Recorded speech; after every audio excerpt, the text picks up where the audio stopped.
എൻ്റെ പേര് പേളിമാണി എന്നാണ്. എന്നെ ആർക്കും അറിയാൻ ഒരു വഴിയില്ല. ബിക്കോസ് ഞാൻ തന്നെ ആരാന്ന് അറിയാത്തൊരവസ്ഥയിലിരിക്കുകയാണ്. ഇന്നലെ രാത്രിയാണ് അതുണ്ടായത്. അതായത് രഞ്ജിനി ചേച്ചി എന്നെ ഒന്ന് ഡെയർ ചെയ്തൊരു ചാലഞ്ച് ചെയ്തിട്ടുണ്ട്. ആൻഡ് ഓൾസോ അപൂർവ ബോസ്. അപ്പോൾ ഇത് രണ്ടുപേർക്കും വേണ്ടിയാണ് ALS ഐസ് ബക്കറ്റ് ചാലഞ്ച് ഞാൻ ചെയ്യാൻ പോകുന്നത്. ആക്ച്വലി ALS ഐസ് ബക്കറ്റ് ചാലഞ്ചിനെ കുറിച്ച് പറയുകയാണെങ്കിൽ there are lot of people saying എന്തിനാണ് ഇന്ത്യക്കാർ ഇത് ചെയ്യുന്നത്, അത് USA പൈസ പോകുന്നു, പിന്നെ ഇന്ത്യക്കാർ എന്തൊക്കെയൊക്കെയോ പറയുന്നുണ്ട്. അതൊന്നും എനിക്കത് താല്പര്യമില്ല. Because as long as somebody is not well, അവർക്ക് ജാതി മതം അതൊന്നുമില്ല. ഓക്കെ, വേറെ വി ആർ ഹെൽപ്പിങ്. അതായത് ഹെൽപ്പ് ചെയ്യുന്നതിന് ഇന്ത്യനെ ഞാൻ ഹെൽപ്പ് ചെയ്യത്തുള്ളൂ, അല്ലെങ്കിൽ ഒരു ആഫ്രിക്കനെ ഞാൻ ഒരിക്കലും ഹെൽപ്പ് ചെയ്യത്തില്ല, അങ്ങനെയൊന്നും ഒരിക്കലും പറയരുത്. ബിക്കോസ് ഈ നഗറിനോ അടുത്ത ജന്മത്തിൽ ചിലപ്പോൾ നമ്മൾ ഇനിയിപ്പോൾ USA ജനിക്കുന്നെങ്കിലോ. അപ്പൊ എന്തായാലും കുഴപ്പമില്ല. രാവിലെ തന്നെ എനിക്ക് കുറച്ച് വട്ട് പൂത്തിരിക്കുകയാണ്. അപ്പം ഐസാണ് നല്ലതെന്ന് പണ്ട് ഡോക്ടേഴ്സ് പറഞ്ഞ് കേട്ടിട്ടുണ്ട്. അപ്പൊ എന്തായാലും നല്ല വലിയൊരു ഐസൊക്കെ ഉണ്ട് ഇതിന്.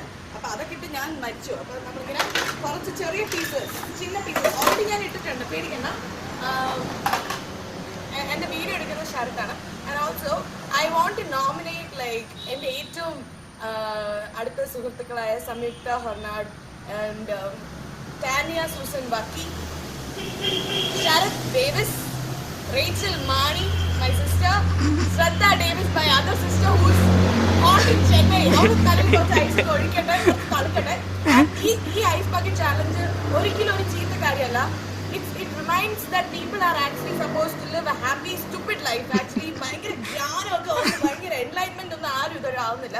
അപ്പൊ എൻലൈറ്റ്മെന്റ് ആവുന്നവരെ തലയിൽ ഐസൊക്കെ ഒഴിച്ച് കുറച്ച് പ്രാണക്കേട്ട് ജീവിക്കുക. എന്തിനാണ് ഈ സീരിയസ് ആവുന്നത്? ആൻഡ് വേറൊരു കാര്യം, ഇനിയിപ്പം എന്തിനാണ് ഇന്ത്യക്കാരെ ഹെൽപ്പ് ചെയ്യാത്തതെന്ന് ചോദിക്കുകയാണെങ്കിൽ നമുക്ക് ഇതെല്ലാം കഴിഞ്ഞിട്ട് ഒരു റൈസ് ബക്കറ്റ് ചാലഞ്ച് ഞാൻ തുടങ്ങാം. അതായത് അപ്പുറത്തെ വീട്ടിലെ അമ്മച്ചിക്കൊക്കെ കൊണ്ട് ഒരു ബക്കറ്റ് റൈസ് കൊടുക്കുക. അപ്പൊ എന്തായാലും ഞാനിപ്പോ ചാലഞ്ച് ചെയ്യട്ടെ. ചാലഞ്ച് ചെയ്തില്ലെങ്കിൽ അതിന്റെ അർത്ഥം നമ്മൾ വളരെ ബോറ് ആൾക്കാരാണെന്നാണ്. അപ്പൊ മനസ്സിലായില്ലേ? ഈ വെള്ളം നമ്മൾ ഒരിക്കലും വേസ്റ്റ് ചെയ്യുന്നില്ല.